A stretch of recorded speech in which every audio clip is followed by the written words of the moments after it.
Our first speaker will be Susan Armitage, who is a registered psychotherapist, registered marriage and family therapist, and certified anger management specialist, who is the owner and operator of Rock of Peace Counseling and is the author of the book Over the Walls of Anger, Into Each Other's Arms. Susan works with individuals and adults, youth, couples, and families on building emotional connections, reducing anxiety and panic disorder, coping with depression, and she has a particular focus on abuse and trauma recovery. So the topic of anxiety is what our first speaker, Susan, is talking to us about this evening. I certainly personally have had to come to grips more in the past year with my own struggles with anxiety, and I believe that many, if not most people, have experienced some level of anxiety over the past 16 months. But we say to ourselves that we're resilient, right? We can take things in stride, get through them, and move past them seamlessly, can't we? Well, we can put on a good face at church, right? Even online church, and be all right because after all, God gives us strength and we are supposed to walk in peace. We have the peace that surpasses all understanding. We know that guards our hearts and minds in Christ Jesus. But if we let our fellow congregants at church know that inside we're not feeling like we're really doing all that well, how would they react? Would they understand? Would they say, you just need to pray more or you need to read your Bible more? The truth is, we know that.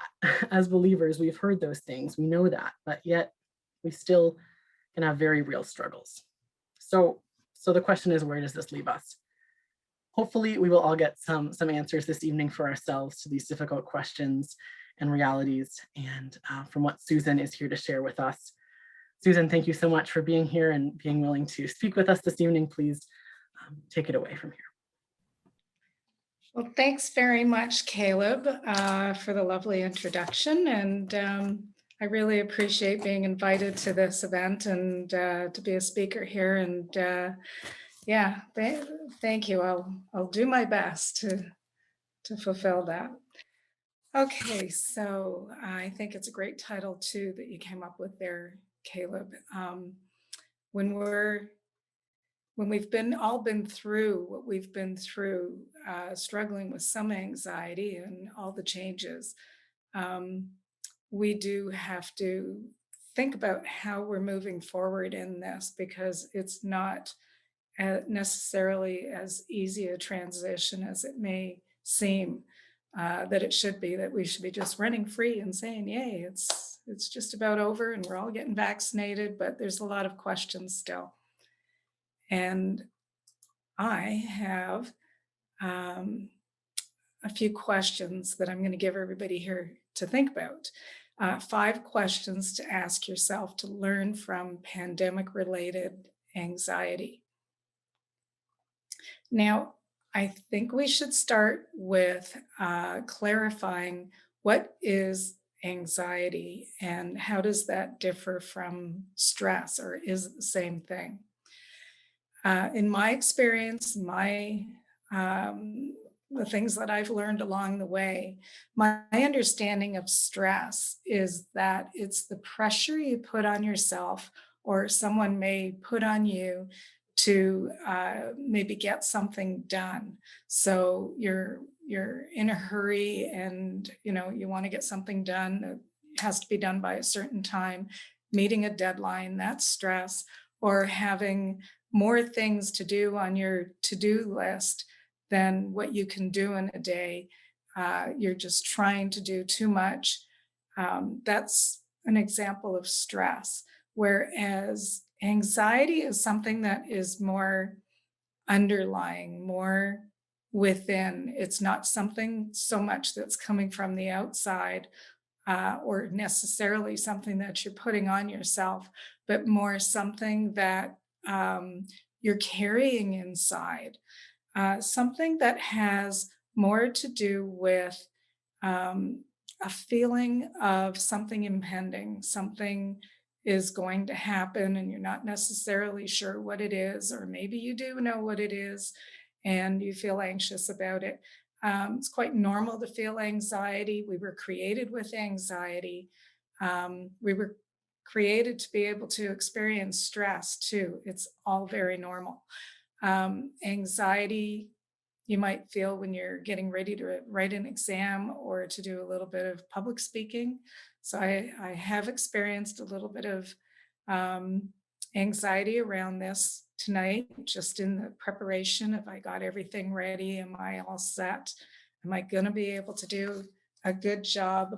Is the technology going to cooperate? Um, do I have spinach in my teeth? Things like that. So it has me a little bit worried. So the first question is about anxiety and your physical health. I would like you to think about and ask yourself, how is my physical health impacting my anxious feelings? Um, this is very important to begin with because the first thing that we experience when we are um, going through some anxiety is usually physical. There are some symptoms that come up of, maybe tension, maybe increased blood pressure, increased um, heart rate, maybe some perspiration or clammy hands, things like that. It's all physical. And as that happens, your brain and your body together start to um, overreact and start to become, well, your limbic system in your brain kicks in and it makes it harder to think. Um, and your body has all these things happening to it that you can start to question and think, oh, what's wrong? Um, these are all pretty normal reactions, and we want to start with their physical, and we want to start with physical solutions to the physical problems. And that would be things like, um, deeper breathing, calming your muscles, relaxing your muscles, and maybe some prayer, maybe some biblical meditation. And these things all work to slow down your body and your mind and bring it into a better perspective. But there are other things that we can do, like be conscious of the foods and beverages that we put in our bodies. Some healthy things that, if you're going through a fair amount of anxiety and you want to be able to calm it down, is to maybe eat more salmon, eat dark chocolate. I love dark chocolate, so that makes me happy. Yogurt, green tea, and foods with B vitamins, such as whole grains, meat, eggs, dairy, and leafy greens. Those, especially the whole grains and leafy greens, those things are particularly good for you and good for your um, body to be able to control anxiety better. Um, some unhealthy things are caffeine and products that have caffeine in them, such as coffee, milk chocolate, and strong tea, alcohol, sugary treats and drinks, cheese, processed meats. All of those things can cause more anxiety. There can be anxiety symptoms that come from underlying health concerns, such as thyroid problems. So if it's something that persists, you might want to get it checked. And then I wanted to add to that a couple of times, on occasion in the past, I've gone to the doctor over some feelings of anxiety. One of those times was back in January when I was feeling it quite a bit. And I thought it's not related to anything because I know that mentally I'm doing okay, but I'm still feeling heart palpitations, for instance, that I have felt when I've felt anxiety, but this time I didn't think I was feeling anxiety, but I was still experiencing the heart palpitations. And I went and got checked and found out that my potassium was low. And that cleared up, those symptoms cleared up pretty quickly when I took care of that.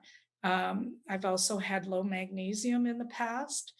And being dehydrated. I haven't, well, I think I've been a little bit dehydrated at times and experienced a little bit more of a sense of anxiety during those times, but I know that can happen as well. So these are good things to be able to keep in mind, and also know that um, God has provided everything that we need to be able to take care of ourselves. And the other four questions will help show that as well.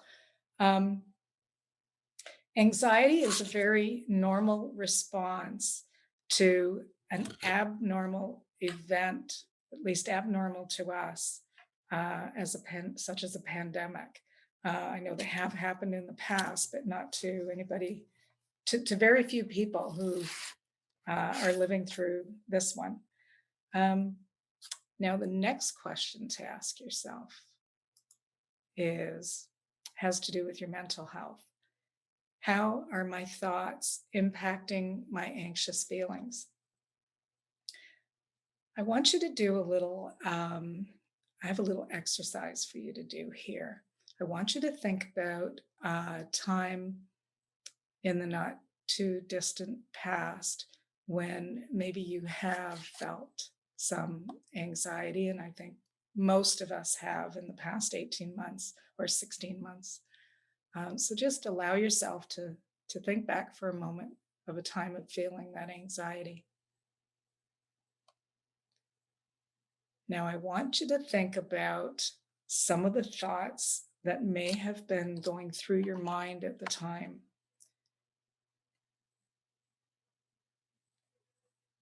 Now, I want you to consider, were some of those thoughts such as, what if I get sick? What if somebody I care about, somebody I love, gets sick? Um, what if I can't keep on working? What if I get laid off? What if I can't pay my bills? How will I cope? How will I take care of others? How will I take care of myself? Now, one thing that is in common about all of these questions that you may have been asking yourself are that they're future focused. Every single one of those questions is not about what's happening right here and now in this moment, but what's going to happen tomorrow. What if tomorrow things don't go as planned and I'm not okay?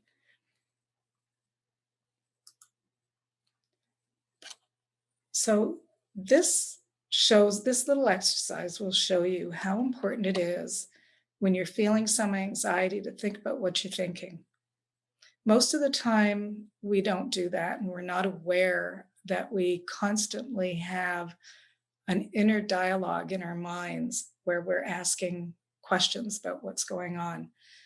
Um, it's very easy to be unaware of what we're telling ourselves and what we're really believing and what we're really reacting to.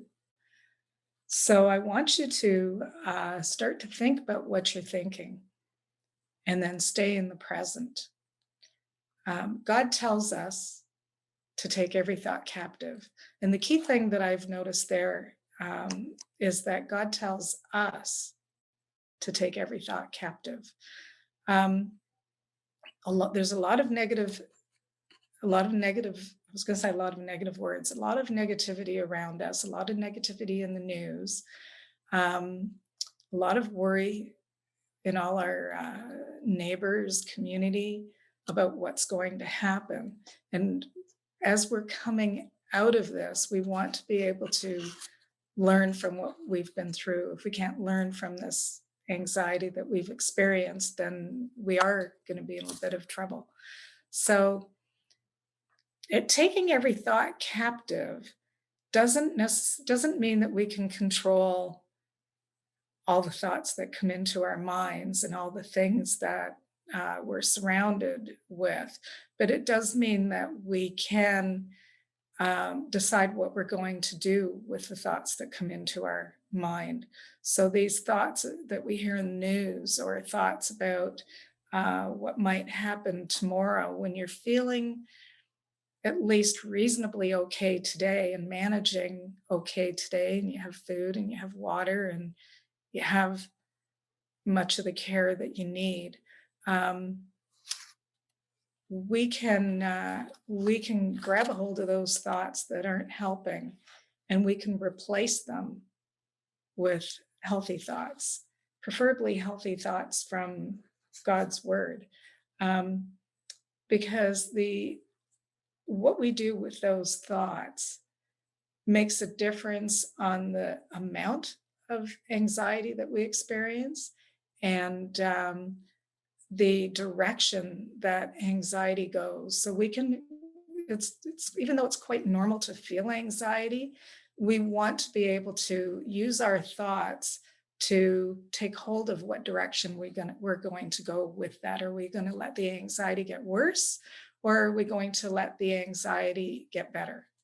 And depression is quite similar in that depression and anxiety are different in how we feel them, how we experience them, but some of the root causes have to do with how we think and what we do with our thoughts. Um, so similar principles in how we deal with them. We want to be careful what we're believing, and we want to be able to think about what we're thinking, and maybe what we can do to work with that is maybe a little journaling will help. If you can't figure out what those thoughts have been, or thoughts are that are connected with anxiety, or even when you're talking out loud, talking to God out loud, or talking to yourself, either way, sometimes you start catching yourself and noticing that, oh, I said something. Am I really thinking that? And I just want to end that part, with we have help. I lift up my eyes to the hills. Where does our help come from? Our help comes from the Lord, the maker of heaven and earth. He's our helper. The next section is about anxiety and your emotional health. You want to ask yourself, are my emotions determining my response to anxiety? Emotions for many people are dismissed as not very important, not reliable, not valid. And anxiety is an emotion. Oftentimes they're thought to get in the way of decision making. They could be problematic, maybe weak, maybe not mature, maybe somewhat immature to rely on emotions. God created us with emotions for a reason. He himself has emotions. And as we read in the Bible, we know God loves us. He is love. God experienced sadness, frustration, anger, disappointment, joy, pleasure, many, many different emotions. And so we need balance between emotions and logic. If we have simply a logical perspective on things and a logical response to things, we could respond coldly. We could take more risks, lack care, and lack compassion. If we react totally with emotion, especially to something like the pandemic, we can have high anxiety and lose perspective on what's true and what's real in this. So we need the balance of both to have good decision making and to be able to give comfort and receive comfort at the same time. Every emotion has a purpose. Every emotion tells a story. So when we're feeling anxiety or any emotion for that matter, we really want to find out what is the story that this emotion is telling us. Is the story true? Is it partially true? Is it false? When I first heard about the pandemic, I remember it happened on March 11th, 2020. Um, I was paying attention to what was going on to a degree, but I was also thinking, well, I'm not, people seem to be starting to panic. I'm not going to panic. Um, I'm just gonna, I'm just gonna wait. God's in control. And the next evening, the Thursday evening, the 12th, somebody near and dear to me phoned my husband and I and said, I've done a lot of research. This was somebody with good education, had done a lot of research and said, this is what is about to happen. And he said, the schools are not closing for 2 weeks, as is said in the news, but the schools likely won't be going back till September. And uh, flights are going to be all canceled. Trips that you thought you were going to take maybe in April and so on are not going to happen, and so on. And I started to feel overwhelmed. And then the next day in the news, more, as the days unfolded, more and more started to happen. And over that weekend, I started feeling like as I'm sitting in this chair and there's the window right there, a meteor, I should be able to see that meteor just coming right at me, ready to crash through that window any second now. And that was the feeling that I had. And yeah, I experienced anxiety. And it took a while. And then for a little bit, it was kind of up and down where, okay, you know what? I'm not going to listen to the news for a while. I need to take better care of myself. I've got clients wanting my help. How am I going to help them? And so I would get myself grounded and start to be okay, and I'd be doing okay. Then I'd start listening to the news more, and here would be that meteor again, that feeling. So I wonder how many of you have felt that same kind of impending sense. So our one other thing to keep in mind about that is our emotions. The information about our emotional information is dependent on our own experiences, which are somewhat narrow. So if we've had some bad experiences with, losing somebody because they had pneumonia, for example, and then, you're afraid that these are pneumonia-like symptoms in so many people around us, that this is something really scary. So keeping things in proper perspective, a godly perspective, it can be very hard to do. So we need to balance because God has given us these emotions and we have them to inform us, but we don't have them to actually determine what the truth is. Just because I felt like a meteor was coming didn't mean that things were as impending or as bad as I felt they were in those moments. Emotions also, they help us connect to one another and most of all to God. The next area is our social well-being. Are my social connections helping or hindering the anxiety that I feel?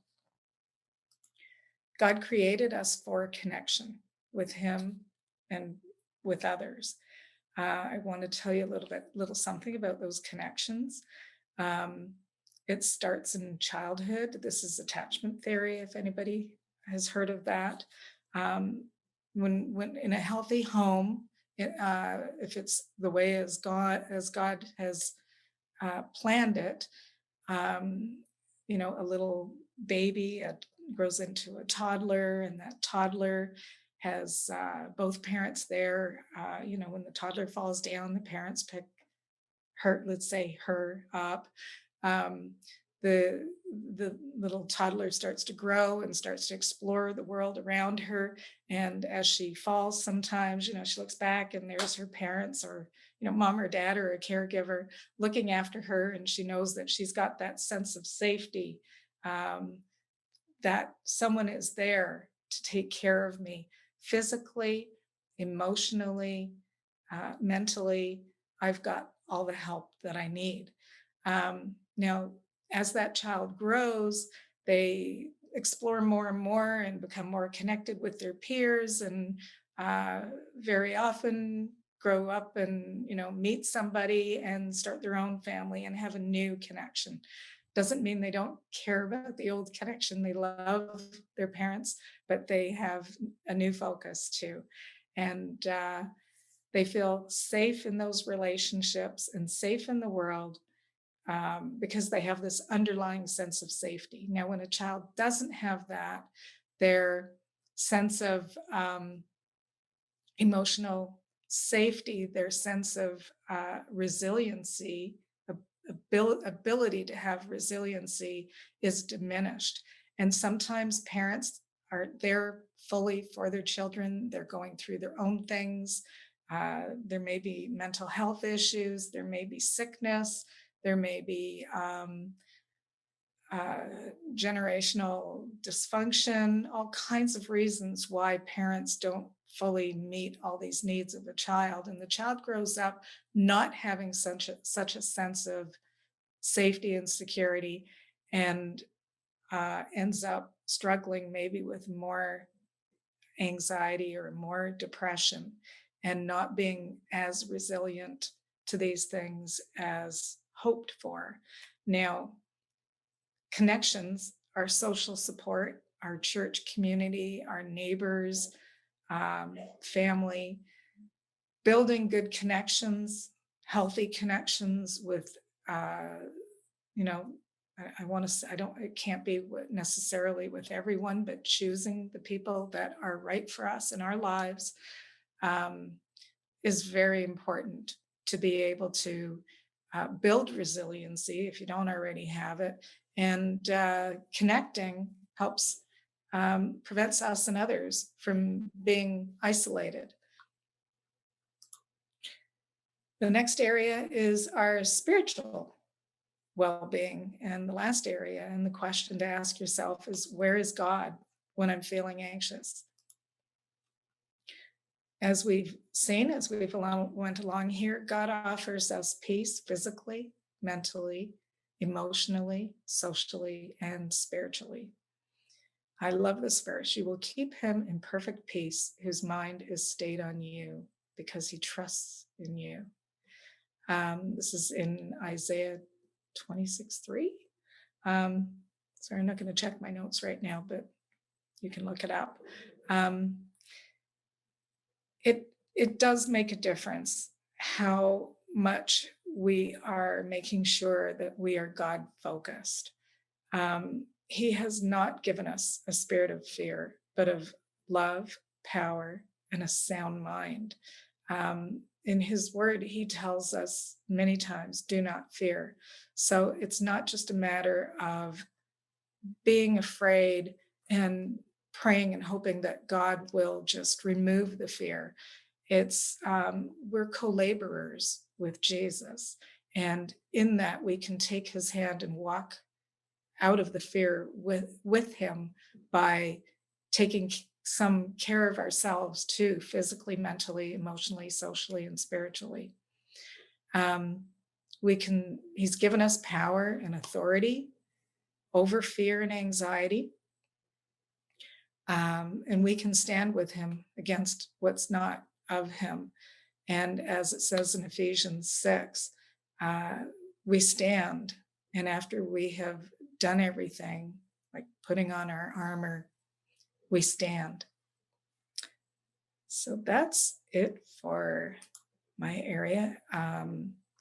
Here's some resources. I put the Bible first because in my mind it does come first. There's 3 books here that are that I've found that I believe are helpful. The first one I haven't read. The second one I have.